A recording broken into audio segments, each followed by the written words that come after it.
Le surréalisme au féminin, épisode 1, les femmes sous le regard des hommes. Salut, j'espère que tu vas bien. Si tu tombes ici sur Culturel, c'est que soit le surréalisme t'intrigue, soit que toi aussi t'as toujours trouvé que la place des femmes dans les milieux culturels n'a jamais été assez valorisée, soit que tu comprends absolument rien à tout ça. Mais ne t'inquiète pas, on va essayer de creuser tout ça ensemble. D'abord, tu te demandes peut-être d'où je sors. Enchantée, Elisa, ancienne étudiante en art et littérature. Je me suis spécialisée dans le surréalisme au féminin.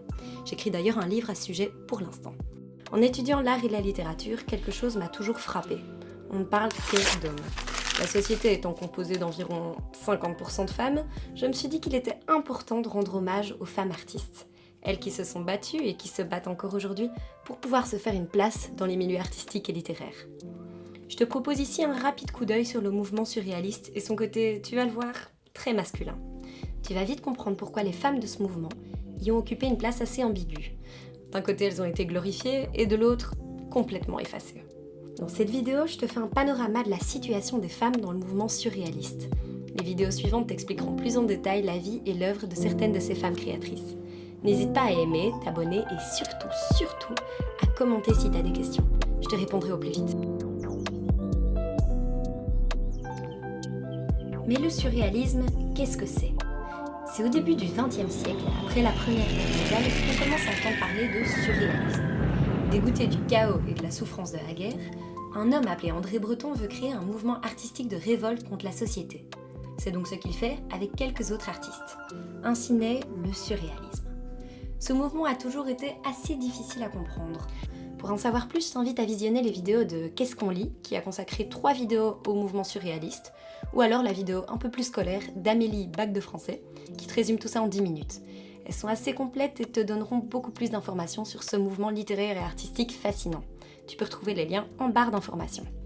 Mais pas si vite. Il est important que tu comprennes les éléments fondateurs de ce mouvement pour pouvoir saisir cette vidéo. C'est parti pour un résumé très rapide. En très gros, les surréalistes voulaient un art de la révolte. Mais qu'est-ce que c'est ? La société dans laquelle ils vivaient, donc qui venait de sortir des horreurs de la guerre, se basait alors beaucoup sur la raison, la logique, la morale et le progrès. Après tant de barbarie et d'absurdité liées à la guerre, ils ont jugé qu'il n'y avait plus aucun intérêt à croire en toutes ces améliorations. Les surréalistes se sont donc tournés vers le rêve, la folie, l'inconscient, l'imagination, l'insolite, l'amour fou, le jeu, le hasard, etc. Ensuite, ils ont beaucoup travaillé sur les théories du père fondateur de la psychanalyse, Sigmund Freud, à propos de l'inconscient. Tu sais, la partie de notre conscience dont justement nous n'avons pas conscience. Les surréalistes vont utiliser l'inconscient pour mieux comprendre leurs désirs enfuis et les raisons profondes de leurs actes. Comment ? En analysant le rêve et en montrant ce processus à travers le rare. Car selon Freud, les rêves sont la porte d'entrée vers l'inconscient. Enfin, le surréalisme veut une libération sociale. Ils veulent bouleverser tous les codes sociaux qui empêchent d'être libre pour que chaque être humain puisse s'émanciper totalement, donc se libérer des contraintes imposées par la société. Beau programme, me diras-tu. Mais ce programme, il est pensé par un groupe d'hommes qui eux aussi vont s'inspirer d'hommes. Je t'explique en passant par 2 figures que les surréalistes ont beaucoup admirées, Sigmund Freud et le marquis de Sade. Commençons par Freud. Je t'ai dit que pour lui, il fallait passer par l'inconscient pour comprendre les désirs et l'être profond de chaque personne. Belle idée. Là où ça coince, c'est qu'il va considérer les femmes comme des réels objets scientifiques, des énigmes difficiles à élucider, un continent noir comme il le dit. Pour lui, les femmes seraient plus sujettes à la folie. Il va d'ailleurs définir l'hystérie comme une maladie proprement féminine. Ce point de vue est donc partagé par les surréalistes. Vu que de 1, ils admirent beaucoup ce cher Freud, et que de 2, ils recherchent à atteindre la folie pour le rare, les surréalistes vont naturellement adopter la vision de Freud concernant la féminité. Elle devient donc pour eux une source de créativité. Ensuite, passons au marquis de Sade. Cet anarchiste du 19e siècle, cet homme sans tabou ni loi, trouvait que la société bourgeoise avait enlevé tout le pouvoir érotique, donc la possibilité d'attirance sexuelle, des femmes. Les surréalistes ont partagé cette idée. C'est vrai quoi, une femme est une épouse et une mère aimante ou une maîtresse provocatrice, mais jamais les deux à la fois. Quel drame! Pour réagir à ça, les surréalistes s'inspirent des théories du marquis de Sade et décident de réconcilier l'amour et l'éros, donc le désir sexuel. À bas les tabous. les surréalistes et leur art, dans un style toujours plus subversif, donc provocateur, se prennent de passion pour l'amour et la folie érotique, toujours liés. Les réunions et les œuvres utilisant le désir sexuel et amoureux comme moteur de création s'enchaînent. Ces deux inspirations masculines dans un mouvement alors strictement masculin ne font, tu t'en doutes, rien pour aider à l'intégration des femmes dans le mouvement. Dans le dictionnaire abrégé du surréalisme écrit en 1938, nous pouvons trouver cette définition au mot « femme ». La femme est fatalement suggestive. Elle vit d'une autre vie que la sienne propre. Elle vit spirituellement dans les imaginations. Je t'explique tout de suite pourquoi cette définition colle super bien à l'image des femmes vue par les surréalistes, et ce pourquoi justement elle a été très problématique pour les femmes surréalistes. Sous le regard des hommes. Les surréalistes, on l'a vu avec le Marquis de Sade et Freud, vouent un véritable culte aux femmes, que ce soit pour leur folie, pour l'amour et les désirs qu'elles peuvent provoquer chez les hommes, ou justement pour la folie que cet amour et ce désir peuvent provoquer chez les hommes. Cette mise en évidence des femmes par les surréalistes pourrait apparaître comme quelque chose de bénéfique pour leur émancipation, pour leur libération sociale. Malheureusement, dans la réalité, ça ne s'est pas passé comme ça. Les femmes ont été imaginées, idéalisées et rêvées par leurs collègues masculins, mais jamais considérées comme des êtres réels. Pour t'aider à comprendre, il n'est pas rare d'entendre parler de muse surréaliste. Mais qu'est-ce qu'une muse ? C'est une femme, réelle ou non, qui inspire et intrigue un créateur masculin. La muse a un statut bien particulier. En même temps, elle est idéalisée et divinisée. Et en même temps, vu qu'elle ne fait qu'inspirer un homme, elle est souvent passive. Elle ne fait rien. En plus de ça, dans le surréalisme, la muse dirige le créateur pour mieux atteindre son inconscient. Parce que c'est bien connu, hein, Sigmund Freud. Avec leur caractère proche de la folie et de la naïveté de l'enfance, les femmes ont bien plus vite accès à leur inconscient que les hommes.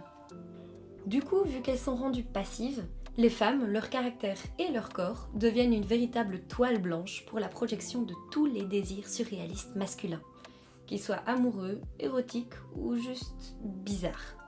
Se servant du corps féminin comme de la pâte à modeler, les artistes surréalistes masculins en font un objet que l'on peut déformer et fétichiser. Les femmes, alors loin de la liberté qu'elles espéraient, se retrouvent donc comme des objets à manipuler. Pour t'expliquer un peu mieux avec quelques exemples, voici quelques œuvres d'hommes surréalistes qui peignent ou sculptent des femmes. Pour commencer cette douce sélection, je te propose La femme portative de Man Ray, qui est toujours accompagnée de cette phrase « Terrestre dérision, la femme ». On y voit une femme faite de boudins gonflables qui semble être un objet pratique à emporter partout avec soi. Ici, c'est le violon d'Ingres, toujours de l'artiste Man Ray, et représente une femme comme un violon, avec ses courbes qui ressemblent à l'instrument. Instrument passif qui dépend des actions de l'homme qui va en jouer. Tiens, voici une petite variante du surréaliste bruxellois Marcel Marien. Blanche et muette, habillée des pensées que tu me prêtes. La phrase parle d'elle-même. Voici un exemple où la femme est idéalisée et divinisée. Tentative de l'impossible de René Magritte. La femme qu'il peint semble être son idéal, et celui-ci prend vie peu à peu. On voit ici que même les femmes réelles ne le sont pas réellement. Elles sont des statues que les hommes peuvent sculpter ou peindre à leur façon. Et c'est reparti pour quelques exemples de femmes-objets. Voici dans l'ordre le cabinet anthropomorphique, la sculpture La Vénus de Milo au tiroir et la peinture La girafe en feu de Salvador Dali. Pratique, les femmes sont ici des commodes et leurs petits tiroirs mèneraient aux profondeurs de leur inconscient. Et on finit cette délicieuse série sur Hans Bellmer et sa poupée. C'est dans les années 1930 que Bellmer commence à créer ses premières poupées. Un mélange de violence sadique et d'innocence enfantine.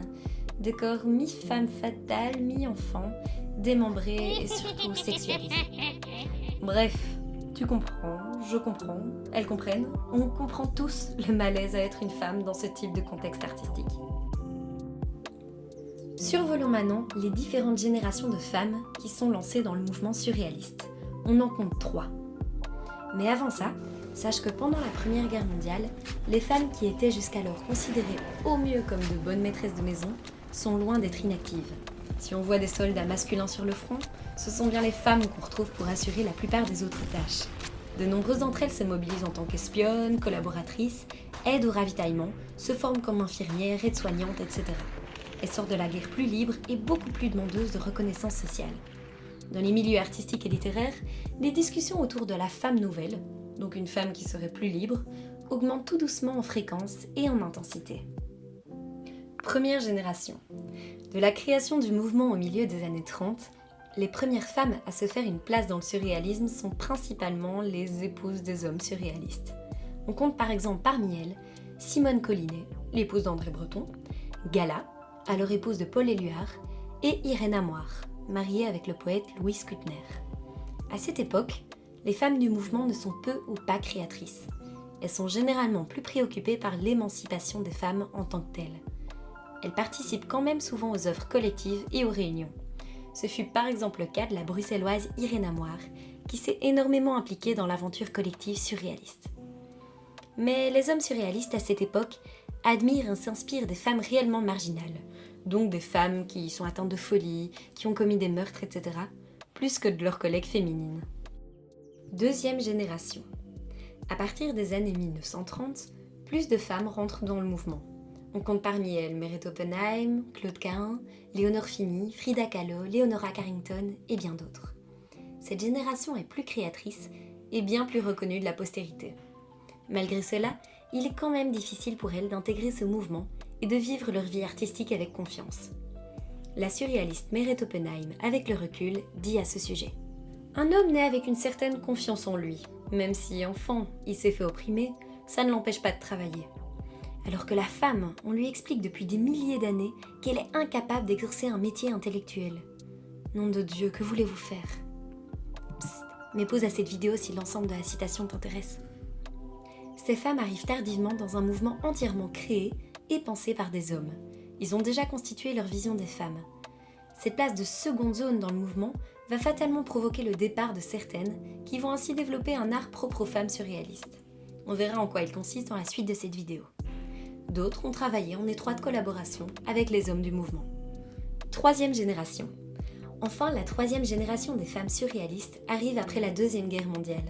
Le surréalisme est alors un mouvement esthétique connu et reconnu, et les mentalités ont beaucoup changé entre les deux guerres. Les mentalités changent aussi au sein du surréalisme. André Breton, dans son ouvrage Arcane 17, qui a été écrit en pleine guerre, dit au sujet des femmes : « Cette crise est si aiguë que je n'y découvre pour ma part qu'une solution. Le temps serait venu de faire valoir les idées de la femme aux dépens de celles de l'homme, dont la faillite se consomme assez tumultueusement aujourd'hui. » Psst, mais pause à cette vidéo si l'ensemble de la citation t'intéresse.